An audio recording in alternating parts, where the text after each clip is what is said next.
A packed theater on a Friday night. Every single seat is taken by customers. The popcorn line wraps around the corner. It looks like a massive financial success, yet the owner might still lose money. This is the harsh reality of cinemas. You assume the business model is simple. You buy a ticket, they make profit. That logic is actually completely wrong. First, not all theaters are the same. An independent single screen costs under $1 million, but they have zero bargaining power. Local multiplexes cost up to $1.5 million. Large chain cinemas cost tens of millions. They have massive leverage with film distributors. Then, there are premium luxury cinema venues. They intentionally reduce the total seat count. Finally, you have large format IMAX screens. IMAX just licenses their expensive projection technology. They take a percentage of every ticket.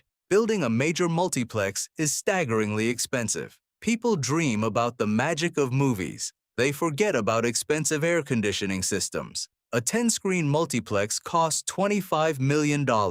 Construction alone demands up to $15 million. Premium urban land adds $5 million more. Then comes the painful cost of equipment. A single basic projector costs $50,000. A modern laser projector costs $80,000.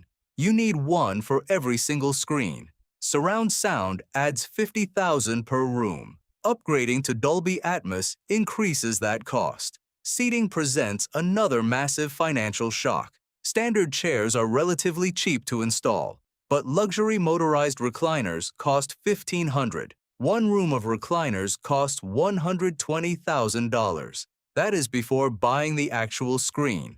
Broken equipment can freeze your revenue instantly. A simple projector repair costs $40,000.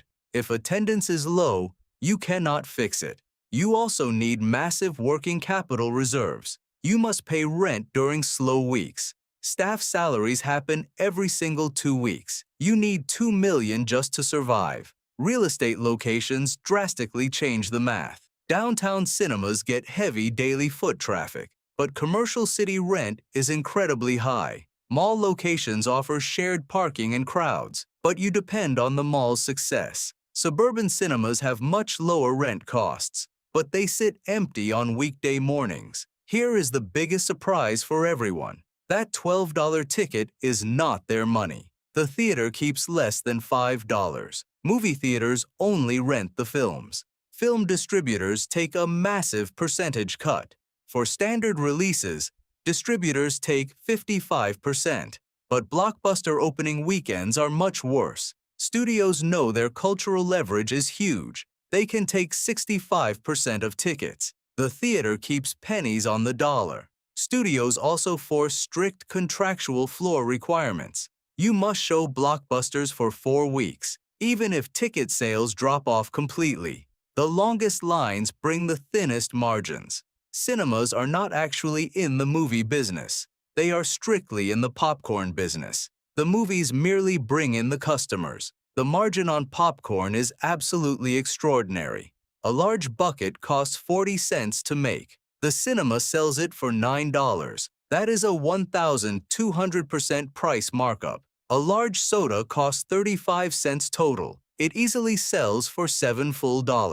Concessions are only 20% of revenue, but they generate 85% of profit.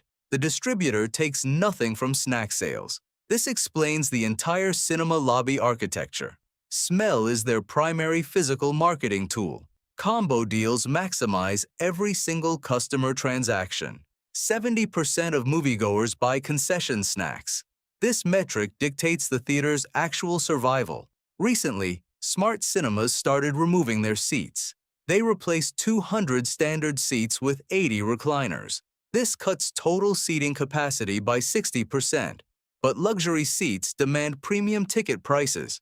More importantly, smaller rooms fill up consistently. A half-full luxury room beats an empty one. Comfortable patrons also buy far more snacks. Total revenue increases despite having fewer seats. Now let us examine the daily fixed costs. A multiplex consumes an enormous amount of energy. Air conditioning uses half the total electricity. Monthly utility bills reach tens of thousands. Staffing requires overlapping layers of different workers.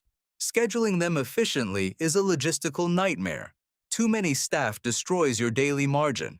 Too few staff ruins the customer experience. Lease payments are stubbornly fixed every month. You pay rent regardless of ticket sales. Maintenance is a continuous, expensive daily battle. Recliners break and require expensive technical repairs. Carpets require constant deep cleaning and replacement. The cinema business relies on seasonal peaks. Summer blockbusters drive massive family attendance numbers. The winter holidays provide the second peak. January and February are historically brutal months. The theater must survive on holiday cash. If the summer fails, the theater dies. The pandemic fundamentally broke the traditional model. The 90-day theatrical exclusivity window completely collapsed. Now films stream after just 32 days. This gives casual viewers a genuine choice. Why go out when you can stream? But shared human experiences remain highly valuable. Successful cinemas now sell a premium experience. They offer laser projection and immersive sound. Monthly subscription programs build loyal repeat customers. They broadcast live sports and gaming events.